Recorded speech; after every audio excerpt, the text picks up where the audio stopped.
पीकू लिखते हैं, एक संबुद्ध सद्गुरु किसी को खाली करके उनको शिशुवत बनाते हैं और उनकी हड्डी पर जान डाल देते हैं। गुरुदेव जीवन की उतार चढ़ाव में इस बोध को कैसे विकसित करें? अच्छा, हड्डियों को विकसित करते हैं, वो वाला सूत्र पीकू पूछ रहे हैं जो लाओ से कहता है हृदय और मन को खाली करते हैं और हड्डियों को विकसित करते हैं।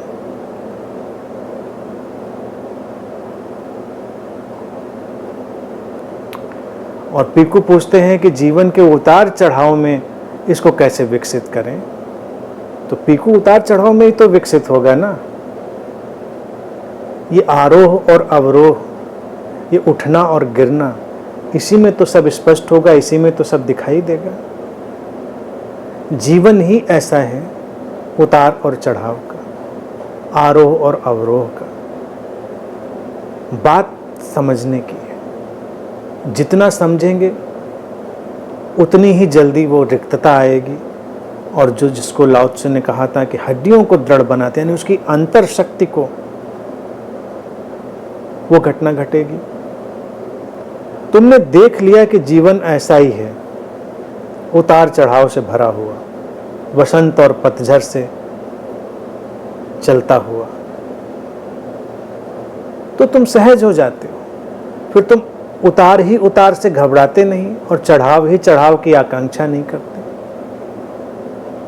जीवन में दोनों चीजें, जो इन दोनों को जानता है उसी की अंतर शक्ति, उसी की इनर स्ट्रेंथ, इनर पावर जो है वो सशक्त होती है, स्पष्ट होती है। एक सद्गुरु के सानिध्य में तुम यही सब सीख लेते हो कि उतार चढ़ाव में समता के साथ रहना, सम्यकत्व के साथ रहना। ऐसा नहीं कि जीवन में कोई उतार आएगा ही नहीं, आएगा। हर सुबह की शाम होगी और हर शाम की सुबह होगी।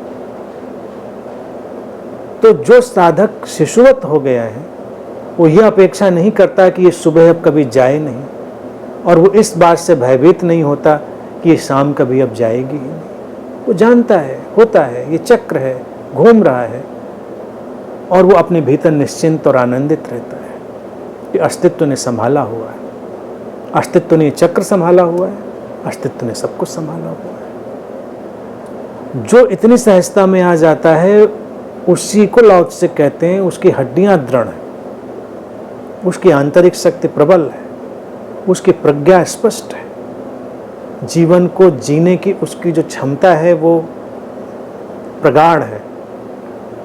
ऐसा बहुत ही सहज ढंग से होता है।